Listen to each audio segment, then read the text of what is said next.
Okay, hi there, guys.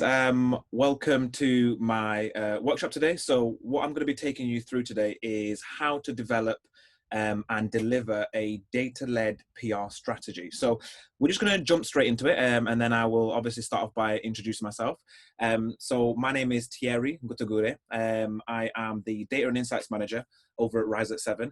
And please don't mind the GIF. I look a hell of a lot better there. But my remit over at Rise at 7 is I kind of look after data-led news generation. So that's supporting the digital PR team in making sure that not only during ideation, but also execution, we're kind of delivering a data-led approach. And I'll go through what that kind of means through this kind of workshop. And then my second remit is supporting the SEO team from a reporting perspective. So that's making sure that we're reporting on the metrics that matter to our clients and actually not only proving our value, but also strategically putting ourselves in places where our clients can benefit. So whether that's from a keyword perspective, a content perspective, or even a campaign perspective. So making sure we're always kind of strategic with the data that we have. And then just a few more bits there of things that I'm interested in. So using internal data for the purpose of SEO and PR, tracking brand and social sentiments. So that's something I'm going to be kind of focusing on in the very near future at the moment. I think it's really, really cool stuff. And then data visualizations. Yeah, I love a good data viz. And I will hopefully show you some examples throughout this session. But yes, let's get started. So data-led kind of PR strategy, as it were. Where on earth do we start? So the way that we work and the way I kind of get our team to align ourselves is straight away from ideation. So you're sat around with your team and we're coming up with ideas and campaigns as to how we're going to kind of deliver it, what it should look like, in what form should it come, what is relevant to our client, what is the current discourse at the moment, what people are discussing in the current sphere. And so it should be embedded right at the beginning. So what we need to be asking ourselves here is there a story here? Has it been done before? And does the data exist?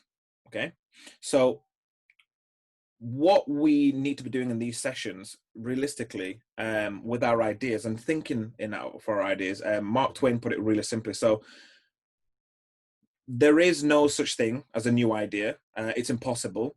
We simply take a lot of ideas and we put them in a sort of mental kaleidoscope. We give them a turn and they make new and curious combinations. We keep on turning and making new combinations indefinitely, but they are the same old pieces of colored glass that have been in use through all ages, right? So I know there's been a bit of conversation around Twitter around inspiration and how we should be thinking and how we should be treating ideas, if there is such a thing anymore as novel ideas. But straight away from ideation, this is where I always say, take inspiration from what is out there. So this is what I mean by putting this quote up on there, is have a look at what is going on in the current topical environment for your brand or your client, and what are people physically talking about. So tools to kind of help me do this on a daily basis, and our team use as well, straight away, is BuzzSumo. That is the number one tool that we go to when it comes to ideation and just understanding what our competition and our current kind of marketplace is doing. So this one is really, really good in terms of analyzing and researching top trending content. You literally put in either a keyword from keyword level, or even kind of a brand level, or even a link to your site for any kind of blog content or anything else like that, or articles that have been previously written by journalists, or even just the kind of domain level for your clients or your competitions. And it shows you how those articles or those topical conversations have performed on social and in terms of engagement. It's brilliant for understanding what is going on and what is being shared by your audience. And then the second one is Ahrefs. We could not have gone on without mentioning Ahrefs. So this is brilliant for more of a competitor and content research. So this is everything from backlinks to keywords. This is a really brilliant and comprehensive tool to kind of help you understand what your competition looks like, mainly, and understanding what is going on from a keyword level. And then this one's Google data search. So this one's quite a new one. So what I mean by new is it's recently come out of beta testing, I believe it was. Yeah, it was in there for quite a while. So what this is from a data perspective, it helps me to understand what is out there, and well, largely if it exists, and if it does exist, I also want to know whether it's free or paid, and then who owns it as well. So are they an authoritative figure that I can kind of reference and trust and understand where that data comes from? So I usually point this to our teams and go, right, if you're quickly trying to understand whether the data exists, have a little type in here and see if it brings up anything, and then that will kind of help to go, okay, I've seen this idea in BuzzSumo, I've checked how it's done for other competitors using Ahrefs, and then I just want to quickly check if the data for the angle that I want exists. So I'll quickly take you through a brilliant example of the way we've kind of used this research straight from ideation to deliver a really, really, really brilliant campaign that I'm super proud of. So Game Winner Winner Christmas Dinner, you might have seen it before. Don't be alarmed by the picture in the background. I tasted it, and honestly, it tastes like a foot, but it was a brilliant campaign, bear with me. So what happened? In 2013, Game ran a kind of a stunt, as it were. They created a Christmas dinner in a tin. And the idea and the premise behind this was that gamers no longer need to leave their room and get away from that kind of that gaming competitive lifestyle, and so they could get their Christmas dinner to go in a can, as it were. And so what they did, it did really, really well. So it got 15,000 tweets, 110,000 shares. It was viral in multiple countries. It was featured on Saturday Night Live. It did incredibly well. Now, from an SEO perspective, when we looked at it, actually, it didn't have that much SEO value. So 0 links back to the site. And to be honest, even if it did link back to the site, there was actually no content on site anyway. So it was a bit of a miss. So they came to us and said, look, we want you to do the same thing again, but this time we want SEO value. Yeah, what a feat, right? So imagine, not only do we then have to make something go viral twice, but stick around the same kind of campaign style, but without delivering the exact same thing. Yeah.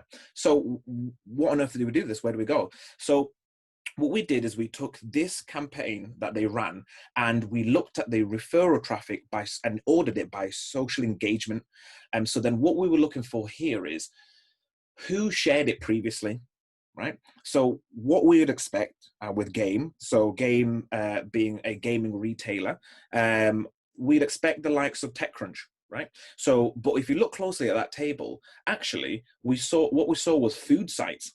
So that was really interesting. So we're like, okay, so food sites are sharing this and it's driving a lot of engagement. Okay, brilliant. And then obviously jackpot, third one down, Lad Bible, amazing. So what this gives us is it helps us to understand what kind of topics these sites actually talk about. It helps us then understand what kind of content we can then produce to target those types of sites again.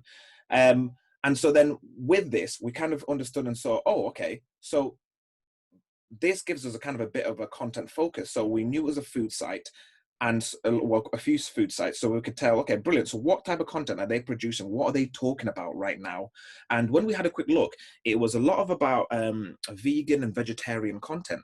So we thought, okay, brilliant. This could be our angle to create something new within something old, right? So then I had a quick look on Google Trends, and interestingly, vegetarianism has been on the increase and the up and up over the last couple of years, and it was peaking around the time that we were looking to launch this. So this was around, obviously, Christmas, and so we thought, okay, brilliant. This is something that's super, super topical, is covered by some really relevant sites and drives a lot of engagement. This might be a really good angle for us. So we did it. We physically created the product, right? So we revamped the old Christmas dinner, so new ingredients, a little bit of more fresh look. We physically created the photo shoot and the content as well, so that it's packaged up in a way that we can kind of give to journalists and be like, you don't have to try and think about it or anything. It's visualized there. We've got the ingredients list, so you even understand what is actually in there. And then we created a vegetarian version of that, right? So brilliant. how well did it do? Incredibly well. 154 links, 84,000 paid shares, went live in 14 countries, which is insane. And then 10.4 K social shares of the product. And the interesting thing is about this is, yes, we made it go viral twice, but what was really interesting is that we got links back to site. And then within that, we had on-site content that talked about the Christmas dinner, what's in it, the vegetarian version, the non-veggie version, and then also within the copy, we linked back to gaming chairs. And this is what I'm talking about. This is where it's strategic in terms of gaining not only the virality, but also the kind of the SEO benefit and the revenue benefit, because there was a product actually being sold on site. So once again, this just goes to show the power of researching during the ideation phase to truly understand where you should be targeting and the type of content you should be producing. And so then once we've gone through to the ideation stage, so this was when we were looking at who had shared it and who had talked about it from the last campaign, and the kind of topical the kind of content that those relevant sites were producing. We've now come up with our idea, right? So in the creation stage, what we need to understand from a data perspective is, if it is a data-led campaign, for context, is, can we collect the data ourselves, right? Is the source authoritative enough? What a word, authoritative enough. And is the output the best way to tell the story? So what I mean by the output is whether it is going to be a infographic or kind of an interactive piece on site, and is that the best way to kind of deliver the story? So from a research and a data perspective, realistically, you have two options in the way you think about it. How you're going to deliver this data is, it's primary or secondary. So what that gives you is, primary perspective is data by you, right? So this can come in the form of surveys, focus groups, interviews, observational studies. So this is where you are physically in an environment and you're watching people do things, and you're noting down maybe how often that thing occurs, and also other experiments. So lately, there's been some really good campaigns around swabbing. So looking at how much germs are on certain items versus other items. So that's primary data that you've collected yourself. Now, then there's secondary. So this is data where I put, it wasn't me, it was Patricia, for those Split fans out there. But this is any data or research that was not conducted by you or your client.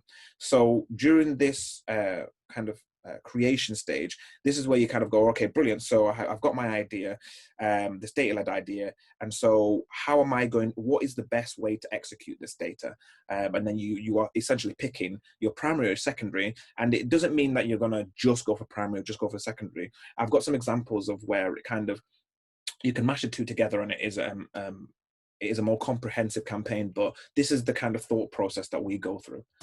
And when it comes to surveys, it's not that I've got a bone to pick with surveys. It's that I think that a lot of campaigns and ideas at the moment center around surveys a lot. And in my previous jobs, I used to spend in excess of £100,000 a year just on surveys. And I think sometimes, firstly, you can be a organization or company that doesn't have the budget, or even just looking to maximize the amount, what you're getting, kind of bang for your buck in reducing your survey costs. And it's not that they're bad, but they just need to be done at the right time. So that being said, when is the right time to use them? So typically, it's when it's, for me, it's when it's emotional or divisive. So for example, as Brits, we need to be thinking about, what do Brits consider to be rude or talk about, but we all want to know. So what the Joneses doing, that kind of thing, where you're trying to get an insight into things that maybe people don't really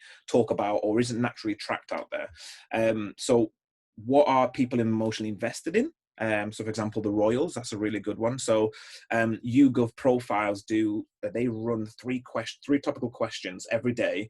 You should subscribe to that, actually, YouGov profiles. And they run 3 topical questions every single day to a nat rep audience of usually about 2,500 to 3,000 people in the UK. And they ask everything from, what do you think and feel about Boris Johnson, to in the summer, rank your favorite ice lollies. really, really kind of topical things, and they're really poignant in that sense of when is best to use surveys. And then another one as well, one's divisive. So what are people arguing about right now? To kind of understand that, whether it's a political discourse or whatever is going on in that moment in time.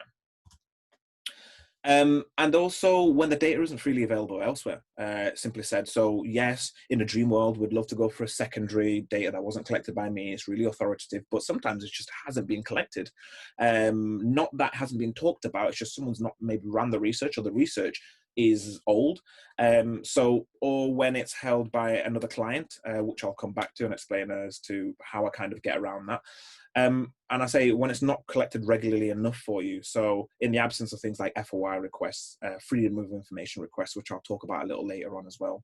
And whether it's an opinion or it's emotion led. So therefore it's ever changing. So people constantly change their mind. That's just human nature. And so surveys catch that human nature at a given point in time. And so that's what surveys can really kind of deliver. And then when the story is time sensitive, so yes, it's not being collected periodically enough for you, and so then it's also time sensitive in nature as well. So that's like government or economic news, breaking news, or even social conversations, something that's trending on Twitter or trending on social in itself, and you kind of want to understand what people think, as not everybody, as it can create an echo chamber just looking at a small group of people talking about it. You want to understand what the national representative view looks like. Now also, like, you can prepare for a lot of these things, but compounding factors can favor surveys as a research method. So a single campaign can be emotionally divisive, and the data is not freely available, and it's time sensitive, and so then the nature therefore favors the survey element. So once again, it's not me trying to put you off surveys, it's that I think that they just need to be used correctly in order for you to maximize what you're actually getting for them. And so I've got a few tips as well as to, if you are going to be running surveys, just a few things I've had a look at when. So I've done a few surveys actually with Census-Wide. They're absolutely incredible. Super recommend them. They're lovely people. And this is a bit of the training that we put together for my team. So this is just showing the guys how to maximize your questions, for example. So I want to know a yes or no answer, right? Usually you would just put your yes or your no, and then your percentage split, you get it. But this is a really good technique in splitting out your yes variance, so that you can not only get your yes, but you can also get your why in a similar fashion. And so then it gives you multiple angles. So not only do I have my yes and no, I also have my yes and why. And then also, even from the yes and no, it's essentially just adding up your total yeses. And it's just a super simple way of doing it. And then also, once again, with our total yeses, for example, we can then look at, if this is run by a national representative audience of 18 plus, you can then scale up from that and go, okay, brilliant, let's do 52 million people times your 0.33 gives you your 7 million of us interested in learning a new language. So it's a really interesting way of taking something that was a yes and a no and scaling up to make a really big kind of bold data-led title that kind of catches journalists' attention. Another example, very similar fashion, is I get asked this quite a lot, where people do tables and they want to add up the amount. So some survey providers will give you it depending on how you've asked the question. So some survey providers have the ability to give you an average score of the people that have selected the total monetary amounts. What is the kind of mean there? But when that is not the case, you can ask for the raw data, or do it in this fashion as well, where we've taken the number of respondents who have selected a certain amount and then scaled up that way to give us an average cost. And then similarly, we've taken the average cost and then we times that average cost by the amount of individuals who are representative to the survey that we have taken, and then we scale up once again. And so then here it gives us 568 million Brits have spent on pounds spent on fruit in January. So it's just a way of making sure that you can maximize your survey questions, and it's not something that you kind of think, oh, how many angles can I get out of it? I'm struggling. This is a kind of perfect way to go for it. Now, how do I build a strategy that isn't relying on surveys? So this is what I was saying earlier, where it can be quite costly, and I understand that, but not everybody's budgets are the same. And so even in my team as well, I haven't spent anything on surveys, and this is how I do it. So during ideation, anyone who says we should do a survey gets a timeout. So what I mean by this is, once again, it's not me chasing surveys down. It's a mentality perspective. So I want my team to come into an ideation process and come up with an idea that we can execute without having already predetermined the technique and the source that we're going to use. So the idea should be, we should be looking at X, Y, and Z. I'm interested in what people are talking about here. I wonder how people feel about this. I wonder if this is a contentious subject. Is this right for our brand? Is this whatever that may be? And then we look at the sources and techniques in order to deliver that. Whereas when you come in and go, we should do a survey on this, you should do a survey on this, you've already limited yourself, in fact, on the type of data and the type of storage you can even talk about, because surveys in themselves have a limitation. And so I don't think that mentality is the right one to put the kind of first foot forward. So here's a really good example of something like that. So we did basically, we wanted to understand how much money does it take for you to be happy. So this was a really simple idea. And so we came into it and said, we asked the question, how much money does it take for someone to be happy? And so then we looked at the data, and this is a really good example of mixing data that already exists. And so what we took was average life expectancy, the GDP per capita, happiness index, and the average annual salary. So we split the UK up by their cities, so we're able to make north-south divides, and this city versus that city, and where is the happiest city, and what is also the average salary within our country in order to be happy. And then we're also able to get a portion of that data worldwide, so we can compare countries for that matter. So a lot of angles are then born from that data, and it's something that people are interested about, firstly from a happiness perspective, and also even just from a monetary perspective. Remember that bit I talked about, that people want to know what the Joneses are doing? It's exactly that. We're going, oh, hello, Luxembourg, happiest place. Why is that? Oh, they get paid quite well, and also people are genuinely happy. Interesting. And so, yeah, it got really, really good coverage. So Yahoo Finance, MSN GQ in multiple countries. And it's all of this was free data that already exists. And it was just a case of marrying the two together, once again, kaleidoscope, to create a completely new picture. So this is a good example of using a single source, but with a new look. So we did this for Misguided, and it was the chill score. So the idea being is, what is the best Netflix series to Netflix and chill with? If you don't know what Netflix and chill means, I'd say Google it. I would rather you Googled it than I told you. But the idea being that the longer the episode and the more raunchier it is, you're more likely to Netflix and chill. And so this was a topic of conversation that we saw that audience, specifically to Misguided, kind of talk about, especially using the words Netflix and chill. And so then from that, we're able to take a source that already exists, that people already use quite a lot, and kind of repurpose that idea to create ourselves an index. And so then on there is a really interactive site. You can go on there and kind of mess with the orders, as well as you get kind of a deck as well to flick through and randomly select a series to watch, and it gives you a few facts about them. But yeah, and it did really well. Metro, Screen Rant, Daily Star, like it did incredibly well. And then this is a really good example as well of how we used our clients' data in a new way. So what we did here is we just used sales data to inform a product PR strategy. So we noticed that, well, from our SEO team mentioned that we've seen a really healthy increase in lingerie sales during a period of lockdown.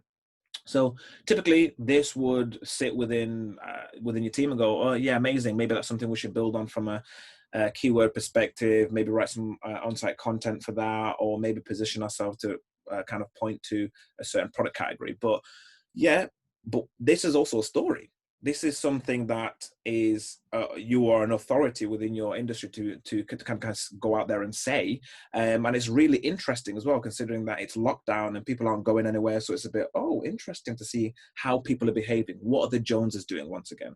And so yeah, we went out with it and it did incredibly well. And that was just sales data, kind of gaining links and coverage naturally on its own as an idea. So yeah, it was honestly such an incredible lightning bolt moment.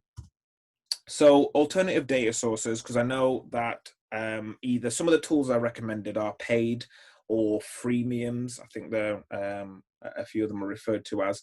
So just a few examples. So I put together a blog that looked at your top 10 data sources, and I'm going to be updating that blog actually recently. Actually, I found some really good ones I'd love to share with you guys. So have a little read of that. Now, one of the ones that I missed off, I think it was freedom of information request, and I mentioned it earlier. So you can request information from any publicly owned organization. So that means you can send a request to museums. So I did this once to understand, for a client, for them to understand how well an exhibition might do in their museum. So you can FOI museums around the country where the exhibition has been maybe, and then ask them for their footfall data, and then publicly owned museum, sorry. And then you can therefore understand whether this collection might work within your region, for example. Or you can get crime data or potholes from the government or noise complaints data or even smell data. When I mean smell data, it's complaints about odors. Yeah. So yeah, it's something that and it's free. So you have a limit on how much data you can physically request, but there is no limit on the amount of requests you can make. So yeah, it's a really good way of getting free data. Site search data. So this is essentially understanding what people do once they come to your website. So Luke Cope wrote a really good piece, and it's sat on our Rise at 7 website on site search, and he explains how to physically set it up and what it means and the benefits. So have a good read of that. But ultimately, it's what people are searching once they come onto your site. So this can even lead to kind of new product categories as well. If people associating you with a certain product that you might not stock, it can kind of lead to that. And also, it's a really interesting way of understanding who your audience is as well, and maybe how they talk about things, how they kind of naming conventions as well. But yeah, so that site search data as well can really help from a campaign perspective. If, for example, we've seen an uplift in people searching for Kim Kardashian in a certain product category or things like that. Like, it depends how you spin the story, but it's free data, you own it. And then this is hands down my favorite source. It's just methodologies. Like, anyone that produces data will write how they've done it. So that person is giving you insight free to the way they've done it, their data sources, how they put it together, and like just a general build of the data-led campaign. So read it, save the sources, bookmark them. I have honestly hundreds of bookmarks to different sources. And so therefore, this is where you might start in that ideation phase and go, okay, cool, so we're going to go for this idea. And then you start thinking, okay, do we have that data? Yeah, because I remember it was in this campaign that I bookmarked and they had a methodology there. Then we can mix that with this, boom, happiness index, how much it costs to be, how much you want to earn in order to be happy, for example, like that idea I showed you guys earlier. I cannot emphasize it enough. Recently, I've really got into Reddit. So Reddit is quite a beast to tame, but what I use it for is I've created a Reddit account and I follow certain threads that are like data visualization or in fact mainly data visualizations. And the reason I follow that is because there is so many talented people out there who create these incredible viz, but there may not be a PR hook or story behind them. So it's not that I go on there and I take their data viz and I go, oh yeah, this is ours. Absolutely not. What I'm looking for is inspiration. So I go on there and go, oh my God, that's a really good idea. That would really kind of sit with this client, but differently from this. I would have done it this way. And so immediately as well, I've got a data source too, because I look at their methodologies. And this is a really good example of how, for example, this piece here ranked the best and worst places to basically live. the original piece I actually saw on Reddit first, and then I saw it get loads of traction and coverage on news publications and stuff like that. And so it was just an awesome example of how you can go on there to kind of get that inspiration, and it does have the power to kind of, and the creativity to kind of push out from the Reddit platform onto big news platforms as well. So yeah, I cannot recommend it enough. Bit of a beast, but give it a go, and just DM me if you're struggling or you've got any questions around it. And then this is what I was talking about in terms of alternative sources for like other people's clients.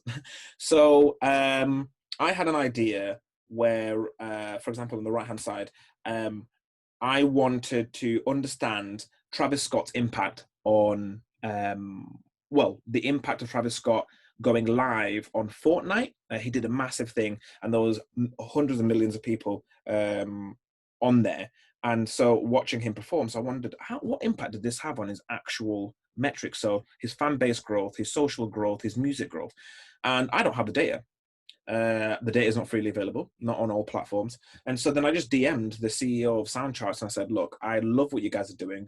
Your platform is incredible. I want to write a blog about this. Can I have the data? And I will kind of credit you. Always going to credit anyway.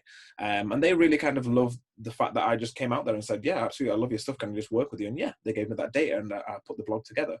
And then even from a client's perspective as well, we were looking at understanding the opinions of young kids, and it's something I've not done before. Kind of querying children. It's quite a niche market in terms of where we work, but it's absolutely huge for the likes of like Viacom and the big TV brands. So I reached out to these guys called Kids Know Best, and I thought their work is absolutely phenomenal. And I basically said, I love what you guys are doing. I'd love to have a collab with you guys. I'd love to have this data and be open. It's for my client. But this X, Y, and Z, this is how we can work together. I think this is a way we can leverage it. And yeah, they said, yeah, absolutely. Didn't pay a penny for it. We did some research, and we're going to be doing, it's now a long-standing relationship. So I was really, really, really kind of super proud about that. And as I say, the worst they can say is no. DM them, do it. Why not? And then, so we've done the ideation. Is there a story here? Has been done before. Does the data physically exist? Then, if the data does exist, can I collect it myself? Is the source authoritative? Is there any other way I can think about this data as well? So, can I? Is there anything I can mix it with? Can I get instead of paying for it? Can I get it for free? And even the output. So, am I doing an infographic or a static image, or is it going to be animated? What is the best way to kind of visualize this data? And then execution. So, the full thing has been built.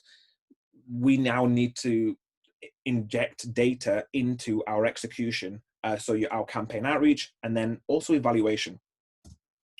So just in terms of tips in terms of outreach, my colleague Kate has written an incredible blog that sits on our page just about the do's and the don'ts when it comes to outreach. She's a super smart person, and have a quick read. It'll give you not only like hints and tips, but just practical advice on what to do when it comes to outreach. And she does a bit of myth busting on there as well, which I find quite interesting. But what we do in this process in terms of our execution, so we use tools like Roxhill. So give Roxhill a little Google, but it's essentially a journalist database, but it uses data in a very, very clever way. So we use this to track the topics that journalists have written about before. So we physically can search not only by topic, but also by journalist, and understand what they have written about in past, and therefore build our seeding list from that. And so it makes things a heck of a lot easier. Bear with me, let's just come off. Yeah, it makes things a hell of a lot easier in terms of building that seeding list and understanding that this is the person we therefore need to target. So we don't have this monumental seeding list where we're just hitting people with relevant stuff, and it messes up our journalist relationships. We're not getting the results that we want. It's time intensive. So use that data right from the get-go to build that seeding list and understand immediately this person, the proportion of the articles they write about, X%, they write about this much. If it hits over the largest proportion, over indexes for a certain topic, then put that person in your seeding list. If not, remove them. There's no need. You're wasting the time. And then outreach with tools like BuzzStream. So we use BuzzStream in a way of tracking open rates. So what this does for us is we're able to understand whether or not there is interest in the outreach email that we've sent. So you see 1 open, 2 open, 3 opens, 4 opens, and you think, okay, brilliant. So this is working. So by that measure, we can take a step back and use it for A/B testing. So if we create a number of different headlines and then we outreach with them, we're able to therefore track which headline is working the best or getting the most traction. And so then if there is a clear kind of leading horse, we can then kind of orchestrate the entire campaign to focus on that that kind of leading horse and make sure that we're always optimizing our outreach. So yeah, it's a brilliant way of kind of using data to be super targeted, super relevant. Journalists love it because you're actually giving them stuff that they actually want, and also even just targeted in your delivery of your results by A/B testing and making sure you're maximizing your time. And then campaign evaluation as well. So campaign evaluation is interesting because it should also be, I believe, right back at your ideation stage as well. So what I mean by that is, what should I be tracking? So when you came up with that idea as well, you should have kind of built KPI. So we need this to deliver X, Y, and Z. And so therefore, if we need to deliver X, Y, and Z, we therefore need to set the campaign up and our process and our strategy up to track certain measures so that we can come back and go, was this successful or was this not? If it was, why? What learnings can we take from that? So when I mean what you should be tracking, so absolutely yes, links and coverage, but also things like referrals, like referral traffic, where's it coming from? Social engagement and conversions. And so on the right-hand side is a really good example of, Carrie put this together. So it was a sum of all the links that we've built for clients, like for a specific client, and we wanted to understand where should we be targeting this type of content for this client. So we took the sum of the links and then we looked at the transaction, well, mostly the traffic those links brought to site or to that physical campaign landing page or content landing page, and then the transactions that came from that. So what did it actually convert to, pounds to pocket, and then the social shares and links. So what we're able to do with this is then go, right, if our KPI maybe is traffic to site, or is it transactions, or is it whatever that may be, we can optimize for that and look at which publications are going to help us hit our KPI. And so therefore create a focus for us. Do you remember, similarly to what we did with the game example I showed earlier, where we looked at publications with the highest engagement rate? It's very similar to that, and it's just another way of being able to do that and go, right, let's be super targeted and use data to help us narrow our field. So when we have this type of content going again, and we're doing a similar campaign, this is where to kind of focus our attention on. So yeah, I really kind of love this way of working. So key takeaways. Set your KPIs during ideation, as I just mentioned. It really will help in the evaluation stage right at the end. So if you just set it right at ideation, just so you understand what it is you're setting out to actually do, and also helps you in future. If you're doing another similar campaign, you can go back and go, well, where did this work and where did it fail? And so therefore reprioritize. Don't start ideation with we should do a survey on. You've already gone in committing to a way of working, and it's not like, let the data kind of guide you in that sense. And yeah, join Reddit. Charter Daily, incredible. They do they chart a lot of topical content and data, and it's a really good way of getting inspiration for what it should look like. What should the output look like? What's the story? They probably do the best data to story kind of connection. I really love that. And then subscribe to YouGov Daily. So that was one I talked about, where they do the 3 topical questions every day, and it kind of really helps you understand what is being talked about at the moment and how can I get involved in that kind of conversation. So once again, just using data and what is happening in the world right now to kind of inform your PR strategy as to where you should go, what you should talk about, what's good for your brand, what fits and what doesn't. But yes, that has been me. I hope I've not talked too quickly or anything. Please feel free to grab me on Twitter. I've got it down there on the bottom left. I will be live at the moment looking at it. So just tweet me with any questions or DM me. But yeah, so just give you a big rundown as well as to what I enjoy talking about and what I do. Super open. So if you have any questions whatsoever, please just give me a shout. And I hope you've enjoyed this. So yeah, it's been a pleasure. Look after yourselves.